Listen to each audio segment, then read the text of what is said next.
आप इंडिया में रहते हैं तो चाहते हुए भी कोई ऐसा दिन नहीं गुजार सकते जिसमें आप मुकेश अंबानी को कोई प्रॉफिट ना दें। टेलीकॉम सेक्टर हो, पेट्रोलियम, क्रिकेट या रिटेल सेक्टर, मुकेश अंबानी की रिलायंस इंडस्ट्रीज हर जगह फैली हुई है और आपका दिन में मुकेश अंबानी के किसी न किसी बिजनेस से वास्ता पड़ता ही रहता है। लेकिन इस सब की शुरुआत मुकेश अंबानी ने खुद नहीं बल्कि उनके बाप धीरूभाई अंबानी ने की थी। 1950 में धीरूभाई अंबानी गुजरात से एक अच्छी जॉब के लिए यमन चले गए। उन्होंने 8 सालों तक इंपोर्ट एक्सपोर्ट के एक कारोबार में क्लर्क की नौकरी की और इस कारोबार को करीब से समझने की कोशिश की। 8 सालों के बाद 1958 में वो वापस इंडिया आए और इस बार उनके पास एक बिजनेस आइडिया मौजूद था। उन्होंने ट्रेडिंग बिजनेस स्टार्ट किया जिसे रिलायंस कमर्शियल कॉरपोरेशन का नाम दिया गया। शुरुआत में ये आरसीसी कंपनी सिर्फ स्पाइसेस यानी मसालों की ट्रेडिंग में इन्वॉल्व थी। वो इंडिया से मसाले खरीदकर उनको मिडिल ईस्ट और अफ्रीका में एक्सपोर्ट करते थे। क्योंकि 8 साल तक इंपोर्ट एक्सपोर्ट के काम से वाबस्ता रहने की वजह से धीरूभाई को इस बिजनेस का काफी एक्सपीरियंस था, इसीलिए देखते ही देखते कामयाबी की सीढ़ियां उनके लिए आसान बनती गईं। लेकिन धीरूभाई कुछ और भी करना चाहते थे। उन्होंने सोचा कि इंपोर्ट एक्सपोर्ट तो चल ही रही है, अब क्यों ना मैन्युफैक्चरिंग बिजनेस में कदम रखा जाए। 1966 में उन्होंने रिलायंस टेक्सटाइल्स के नाम से एक नई कंपनी लॉन्च कर दी। उस वक्त कॉटन पर इंडियन सरकार की तरफ से काफी सख्ती थी, जिसकी वजह से पूरी इंडियन टेक्सटाइल इंडस्ट्री में बहरान रचा हुआ था। इसी दौरान धीरूभाई अंबानी ने कॉटन के बजाय सिंथेटिक टेक्सटाइल्स का इस्तेमाल शुरू कर दिया, यानी केमिकल प्रोसेस के जरिए कपड़े बनाए जाने लगे, जिससे न सिर्फ वो सरकार की पॉलिसीज से बच गए बल्कि कपड़े सस्ते होने की वजह से मार्केट में ज्यादा फेमस भी हो रहे थे।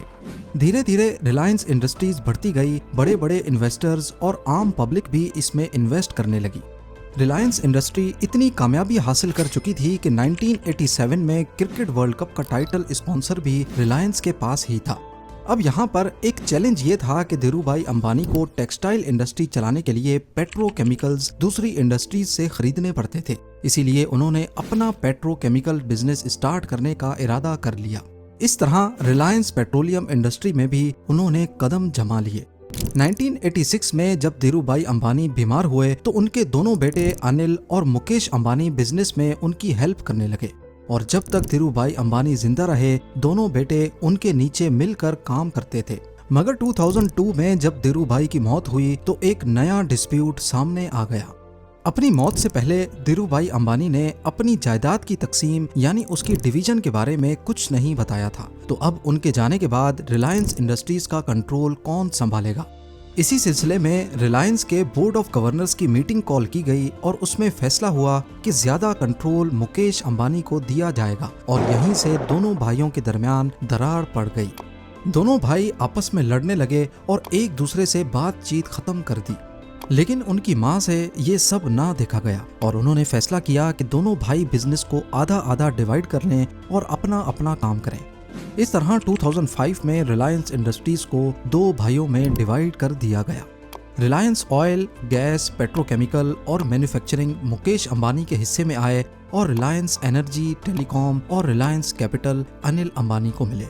इस तरह ये प्रॉब्लम तो सॉल्व हो गई, लेकिन दोनों भाइयों के दरमियान इख्तलाफात फिर भी चलते रहे और कई बार ये मामलात कोर्ट तक भी जा पहुंचे। मुकेश अंबानी ने अपने हिस्से के बिजनेस को मेहनत करके बढ़ाना शुरू कर दिया। उनके हिस्से में जो जामनगर पेट्रोलियम रिफाइनरी आई थी, उन्होंने उसकी प्रोडक्शन को बढ़ाकर उसमें state of the art manufacturing facilities install करके उसे दुनिया की सबसे बड़ी पेट्रोलियम रिफाइनरी बना दिया। सिर्फ यही नहीं बल्कि इस इंडस्ट्री में एक और नई रिफाइनरी को भी शामिल करके रिलायंस पेट्रोलियम का प्रॉफिट मजीद बढ़ा दिया। उसके बाद मुकेश अंबानी ने रिटेल इंडस्ट्री में भी कदम रख दिया, जिसके चलते भारत में एक इनकलाब बर्पा हुआ और पूरे इंडिया में स्मार्ट बाजार के नाम से डिस्काउंटेड स्टोर्स और सुपर मार्ट्स खोले गए, जहां कंज्यूमर्स को तमाम आइटम्स डिस्काउंटेड रेट्स पर एक ही जगह पर मिल जाया करते थे।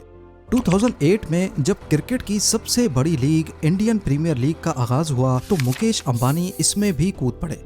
आईपीएल की सबसे महंगी टीम मुंबई इंडियंस को खरीद लिया और ये टीम अगले कई सालों तक आईपीएल की मोस्ट वैल्यूएबल टीम रही। यहाँ तक कि जब कोरोना के दिनों में खाली स्टेडियम्स में मैचेस करवाए गए तब भी मुंबई इंडियंस ने रिकॉर्ड प्रॉफिट जनरेट किया। 2016 में मुकेश अंबानी ने टेलीकॉम इंडस्ट्री में कदम रखा और ये कदम इतना भारी था जो टेलीकॉम इंडस्ट्री के दूसरे कॉम्पिटिटर्स को कुचलने वाला था। जियो के नाम से उन्होंने एक मोबाइल नेटवर्क लॉन्च किया जिसमें कॉल्स, डेटा और मैसेजेस को पब्लिक के लिए फ्री कर दिया गया। लोगों ने दूसरे नेटवर्क्स छोड़कर धड़ाधड़ जियो की सिम्स खरीदना शुरू कर दी क्योंकि यहाँ सब कुछ फ्री मिल रहा था। देखते ही देखते जियो के यूजर्स 450 मिलियंस तक पहुंच गए और जियो ने जब 5G नेटवर्क लॉन्च किया तो यूजर्स की तादाद मजीद बढ़ गई। ये नेटवर्क अब 6G टेक्नोलॉजी पर भी दुनिया की बड़ी कंपनीज के साथ मिलकर काम कर रहा है। जियो की सक्सेस इतनी ज्यादा थी कि दूसरी टेलीकॉम कंपनीज ने जियो पर केस कर दिया। उनका कहना था कि जियो अपने कंज्यूमर्स को सब कुछ फ्री दे रहा है जिससे मार्केट में कंपटीशन खत्म हो रहा है। इससे आप अंदाजा लगा सकते हैं कि जियो ने बाकी टेलीकॉम कंपनीज को किस हद तक हिट किया था। जियो ने बाद में फ्री सर्विसेज खत्म करके बहुत ही कम चार्जेस पर कॉल्स और डेटा प्रोवाइड करना शुरू कर दिया, जिससे दूसरी कंपनीज को भी अपने रेट्स कम करने पड़े और आज इसी वजह से इंडिया में इंटरनेट बंडल्स दुनिया के सस्ते तरीन रेट्स पर मिलते हैं। 2024 में मुकेश अंबानी ने इंडिया की सबसे बड़ी मीडिया कंपनी बनाने का भी ऐलान कर दिया, जिसके लिए उन्होंने अमेरिकन एंटरटेनमेंट जायंट डिज्नी के साथ $8.5 बिलियन का कॉन्ट्रैक्ट भी साइन कर लिया है। और इसी तरह पूरे भारत में हर सेक्टर पर किसी न किसी तरह मुकेश अंबानी जरूर असरअंदाज होते हैं। आज मुकेश अंबानी की नेटवर्थ $122 बिलियन से भी ज्यादा है, जो 34,160 अरब पाकिस्तानी जबकि 10,370 अरब इंडियन रुपीस के बराबर है। इस हिसाब से ये दुनिया के 11वें अमीर तरीन शख्स हैं। अगर इस लिस्ट में से अमेरिकन बिलियनर्स का नाम हटा दिया जाए तो मुकेश अंबानी पूरी दुनिया के दूसरे अमीर तरीन शख्स कहलाए जाएंगे। अब जाहिर है जब पैसे की रेल पेल इतनी ज्यादा हो तो खर्चे भी फिर इसी हिसाब से होते हैं। मुंबई में मौजूद मुकेश अंबानी का घर, जिसे एंटिलिया कहा जाता है, बहुत ही फेमस है। ये एक 27 फ्लोर की बिल्डिंग है जो 37,000 स्क्वायर मीटर्स पर मुश्तमिल है। इसके अंदर मंदिर, सैलून्स, स्पा, थिएटर, जिम्स और हेलीपैड वगैरह सब कुछ मौजूद है। इन सब के साथ साथ ये दुनिया की लग्जरी तरीन गाड़ियों का एक शोरूम भी है। हाल ही में आनंद अंबानी की होने वाली शादी तो आपको याद ही है। एक अंदाजे के मुताबिक मुकेश अंबानी ने अपने बेटे आनंद अंबानी की शादी पर 5,000 करोड़ रुपए खर्च किए हैं और ये सिर्फ एक अंदाजा है। 5,000 करोड़ हो या 10,000 करोड़, हकीकत ये है कि जिसके पास 10,370 अरब रुपए की वर्थ हो उसमें से 50 या 100 अरब निकालना ऐसे ही है जैसे जंगल में से 2-4 दरख्त काट देना। असल फिगर शायद कभी किसी को मालूम ही नहीं पड़ेगी।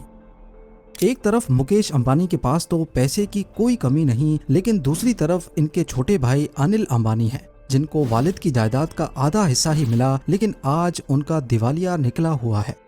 एक्सपर्ट्स का मानना है कि अनिल अंबानी ने तेजी से तरक्की पाने वाली स्ट्रेटजी अपनाई, जिसमें मुख्तलिफ सेक्टर्स में वो एक साथ तेजी से आगे बढ़ना चाहते थे। इस स्ट्रेटजी की वजह से उनके खर्चे बढ़ गए, लेकिन जितना खर्चा हुआ उतना प्रॉफिट नहीं आ पाया। दूसरा रीजन ये था कि अनिल अंबानी का ग्रुप इंडस्ट्री के मंजे हुए खिलाड़ियों से टक्कर ले रहा था। मिसाल के तौर पे रिलायंस कम्युनिकेशंस मार्केट में मौजूद एयरटेल, वोडाफोन और जियो से मुकाबला नहीं कर पाई और फाइनली बैंकरप्ट हो गई। तीसरा ये कि अनिल अंबानी की इन्वेस्टमेंट करने की पसंद और उनकी टाइमिंग हमेशा गलत साबित हुई।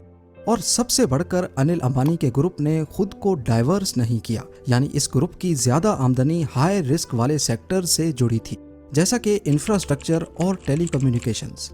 जब बिजनेस मुख्तलिफ सेक्टर्स में फैला होता है तो बुराई आने के वक्त उनके पास किसी न किसी सेक्टर का सहारा मौजूद होता है।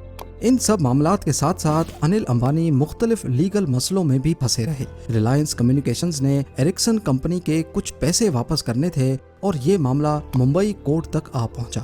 कोर्ट ने अनिल अंबानी को 1 महीने के अंदर एरिक्सन के सारे ड्यूज क्लियर करने का ऑर्डर किया और अगर ऐसा ना किया गया तो 1 महीने के बाद अनिल अंबानी को अरेस्ट किया जाना था। लेकिन ऐन मौके पर बड़े भाई मुकेश अंबानी ने एंट्री की और पैसे अदा करके अनिल अंबानी की बेल करा दी। ऐसे करते करते आज अनिल अंबानी की टोटल नेट वर्थ 0 है। और ये स्टेटमेंट उन्होंने खुद यूके कोर्ट में जमा करवाई जब एक केस के दौरान कोर्ट ने उनको चाइना की 3 बैंक्स को $719 मिलियन वापस करने का ऑर्डर किया।